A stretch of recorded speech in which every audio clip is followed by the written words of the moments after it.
Still shaking over this. A car catches fire in a parking lot, then explodes into a fireball. It was so loud, many thought it was a bomb.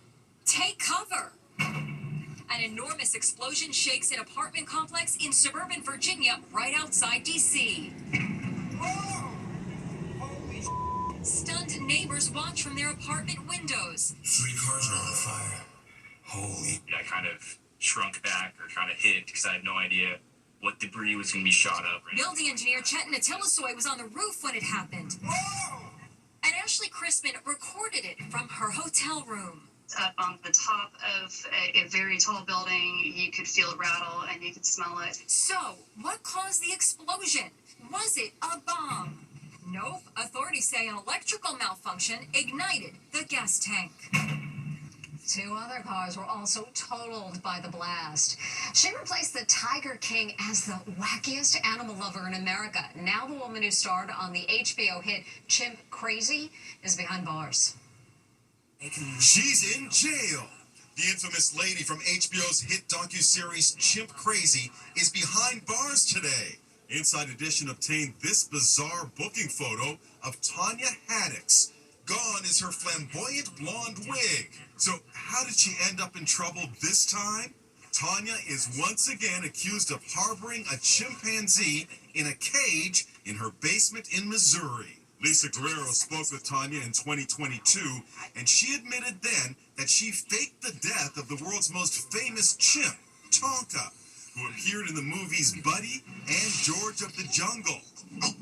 Did you fake Tonka's death? Absolutely, 100% I did. She even showed us the cell where she kept him locked up. This was Tonka's hideaway. Yeah. Tanya was found guilty of perjury and obstruction of justice for hiding Tonka, who was removed by authorities and is now living in a chimp sanctuary. But now, she's allegedly at it again. Officials say they've seized another chimp, this time a female that she was keeping in the same basement cage.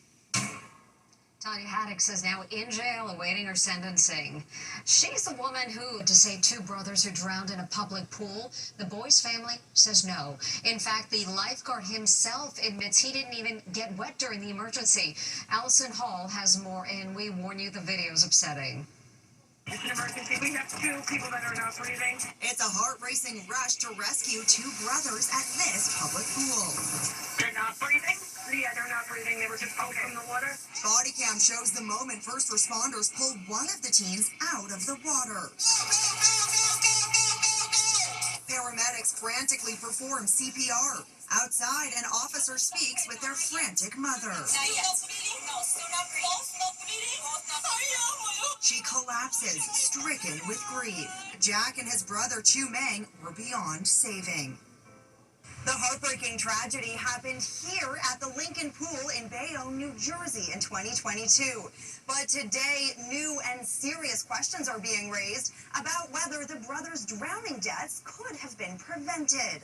Attorney Daryl Zaslow represents the brothers' family. When you're a lifeguard, every second counts. He says after this lifeguard saw one of the brothers sinking to the bottom of the pool, surveillance video shows him casually walking to get help from another lifeguard who was in the office. This lifeguard did not jump in the water. He never got wet. He was later asked about it at a deposition. What you see on that video looks as though you're walking leisurely through the lobby. Is that fair? Yes? Yes. You never got wet. I didn't get wet. He says the brothers, who were not strong swimmers, drowned while playing in this area called the dive well, which suddenly drops from 4 feet to 13 feet. If you're playing with your brother, if you're learning how to swim, you wouldn't know that this goes straight down. The brothers' heartbroken parents, who are immigrants from China, say this tragedy should never have happened. What would justice look like for the family? How about some accountability and responsibility? Show that these boys' lives are worth something. Stand up and say, we did something wrong. The family has filed a $100 million lawsuit against the Bayonne Department of Education, which operates the pool, and the lifeguards. They all deny any wrongdoing. He is the dentist is serving life without parole for fatally shooting his wife on safari. It turned out he had a mistress who was also convicted. The dentist and his mistress had been seeing each other on and off for 15 years before prosecutors say she gave him an ultimatum: break up with his wife or she would stop seeing him. Now, as Amber Cogliano reports, the mistress is breaking her silence. Hi, I'm Dr. Larry Rudolph. He's a multi-millionaire dentist who murdered his wife on an African safari. Bianca Rudolph was killed by a shotgun blast in Zambia. What would you like to know? Now Larry Rudolph's mistress is speaking out for the first time in a Hulu documentary series, Trophy Wife: Murder on Safari.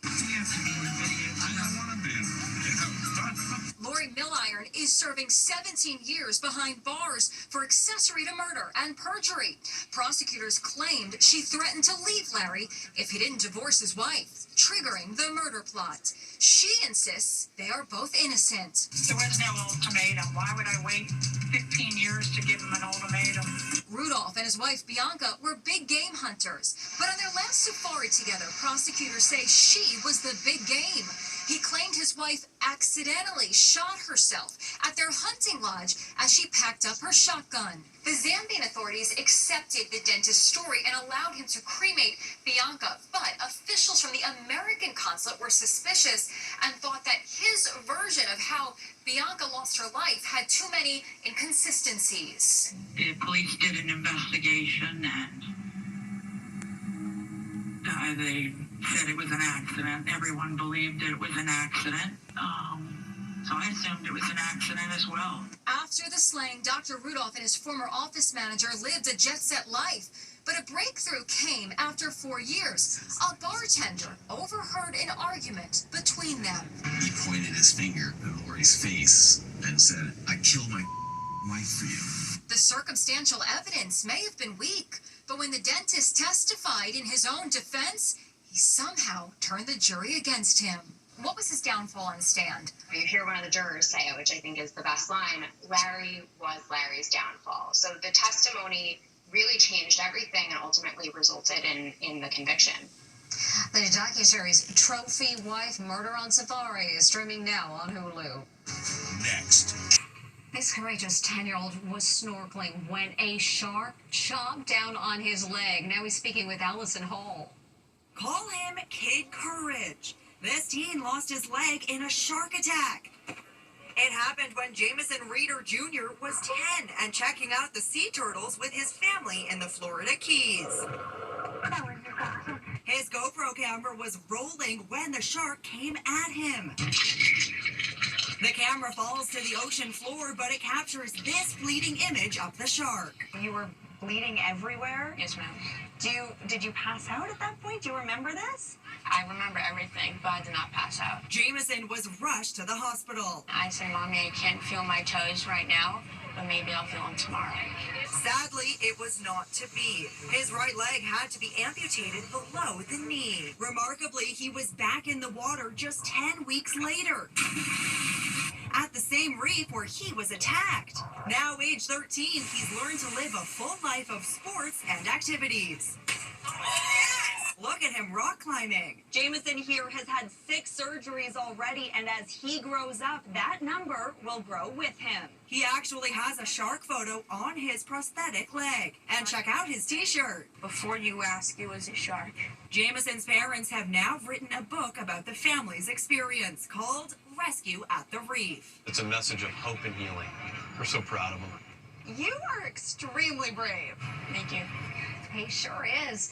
And we'll be back with more Inside Edition after this.